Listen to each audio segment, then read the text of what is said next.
درگاہ اجمیر شریف، دارالعلوم دیوبند اور مساجد کے سروے کا مطالبہ والے پاکھنڈی ٹولے کو حکومت اور سپریم کورٹ قابو کرے۔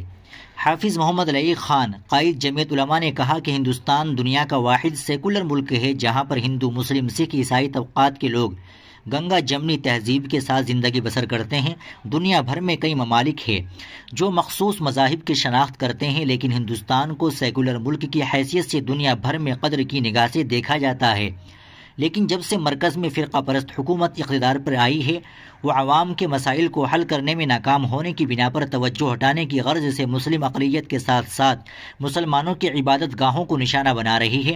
حافظ محمد لعیق خان، قائد جمعیت علماء نے ریاست اتر پردیش کے سنبھل میں مسجد کے سروے کے بعد پھوٹ پڑنے والے فسادات اور 5 مسلم نوجوانوں کی شہادت پر گہرے رنج و غم کا اظہار کرتے ہوئے کہا کہ صرف اور صرف سیاسی فائدے کے لیے مسلمانوں کی عبادت گاہوں کو نشانہ بنایا جا رہا ہے۔ انہوں نے کہا کہ ایسا معلوم ہوتا ہے جمہوریت کے چوتھے ستون صحافت کے ساتھ ساتھ اب پہلا دوسرا ستون عدلیہ بھی حکومت کے سامنے زیر ہو چکا ہے۔ انہوں نے ایکٹ 1991 کا تذکرہ کرتے ہوئے کہا کہ اس وقت سپریم کورٹ نے یہ قانون منظور کیا تھا کہ 1947 کے بعد سے ہندوستان بھر میں تمام مذاہب کی عبادت گاہیں جو کی تو برقرار رہے گی، اس میں کوئی مداخلت نہیں کی جائے گی، لیکن عدالتوں میں مسلمانوں کی عبادت گاہوں کے سروے کی درخواست قبول کرتے ہوئے سپریم کورٹ کے قانون کی دھجیاں اڑائی جا رہی ہے۔ سپریم کورٹ کی خاموشی پر حافظ محمد لعیق خان نے افسوس کا اظہار کیا۔ انہوں نے ریاست راجستھان کے اجمیر میں واقع حضرت خواجہ معین الدین چشتی کی درگاہ کے سروے پر اور پاکھنڈی سادھوی پراچی کی جانب سے مدرسہ دارالعلوم دیوبند اور مسجد کے سروے کے مطالبے کو پاگل پن قرار دیتے ہوئے کہا کہ ایسا معلوم ہوتا ہے کہ حکومت کی سرپرستی میں مسلمانوں کی عبادت گاہوں کو نشانہ بنانے کے لیے ٹولہ تیار کیا گیا ہے۔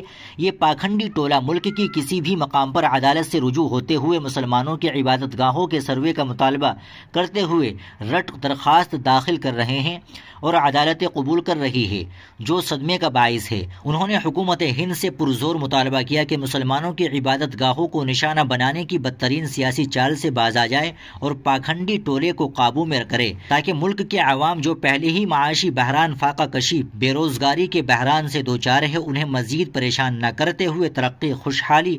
امن، بھائی چارے کو فروغ دیا جا سکے۔ ناظرین کرام، آپ اس بیان کے متعلق کیا کہنا چاہیں گے؟ کمنٹ باکس میں ضرور بتا دیں۔ ویڈیو کو لائک اور شیئر ضرور کر دیں، چینل کو بھی سبسکرائب کر لیں۔